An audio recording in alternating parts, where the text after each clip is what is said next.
Lynch. Kane, welcome to Shanghai. Long fucking flight, huh?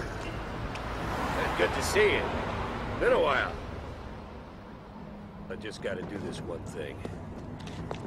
I need to talk to this guy in here and send him a message. Huh?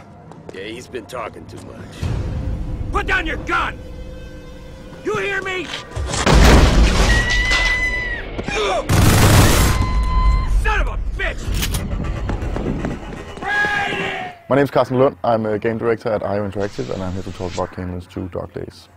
Well, right now we're in bug fixing mode, development. We just came out of polish, and we're going into like QA-driven polish, you can say, right? Finding all those little quirky bugs and making sure it's super solid. Everything's in place and playing well from start to finish. Now we're just going to make sure it's a super sweet experience. So in the section that you just saw, we're sitting in the car, Kane and Lynch, together with Glazer, our boss of the game, you can say. He's trying to brief us for some arms deal that we're going to go through, and but all of a sudden we're getting hit by a car. So we get to actually participate in a big firefight in the middle of a highway with a great car crash, burning cars all over, and just running through that, being attacked by goons from all angles. Right? So it's pretty intense actually, and they escape down to a parking garage, which is very interesting, I think, to do like a everyday real life location, and having a firefight in the middle of that really adds to the drama. So, you know, throwing canisters, everything exploding, dogs running around and all that stuff. It's pretty intense. I mean, they're doing all sorts of criminal activity in Shanghai, but they land themselves this big arms deal, and that's why Kane is here, called in to help, and Kane is getting briefed. They put together all the papers, and he's supposed to make this go the right way. They don't know anything about it, so yeah, that's why he's there.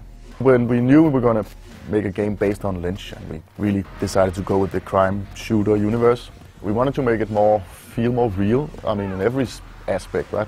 We're trying to do it with all the visual effects and the audio and the choice of location and everything, but also with the gameplay to have a feeling that you only have what you can get in the scene. It's not like you have an inventory of 20 weapons and grenades and everything. You need to pick up the guns that just lie there from the guys you just killed, and grab a canister in the world, shoot it, and you don't like pack big ammunition depot and stuff like that.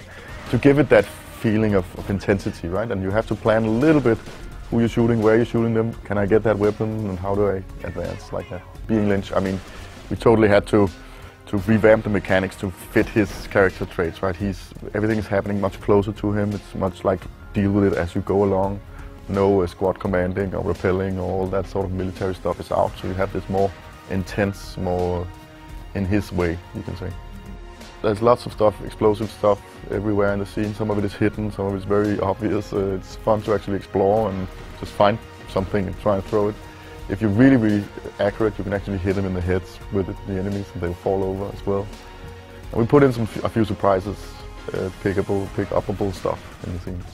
The human shield mechanic is that's our close combat system. So if you get close enough to the enemy, you grab them, and of course you threaten them with a gun, and you use that as a shield. It'll give you some extra leverage in the firefights. But you can also choose to throw him, and you can actually throw the character at another character to make him fall over, or you can actually throw him through doors instead of kick doors, or you can choose to execute him on the spot, which will create a slight pause and a reaction in the AI. They'll just stop for a moment just to buy you some time to get to cover again. It's a way of creating movable cover, right, in the scenes where there are no covers. The visual style and the whole take on the style is to create a greater immersive feeling, you can say, right? That's the point. So I hope that people experience the game as a universe that they immerse themselves into, and not just pinpoint the little effects. Everything should be gelling now and playing together, right? So yeah, I think we really tried hard to make sure that it doesn't intrude. I mean, it's not intrusive of gameplay. The gameplay experience is still pretty solid, but you have a feeling of a more dynamic, camera and actually being there a little bit more. Right? I think instead of saying, okay, let's just copy one-to-one real world, we kind of make our perception of credibility and reality, and I think it really comes across. Hey, I'm Karsten Lund from IO Interactive. You've been listening to me talk about Kane and Lynch 2 Dog Days, and the game's going to come out the 27th of August.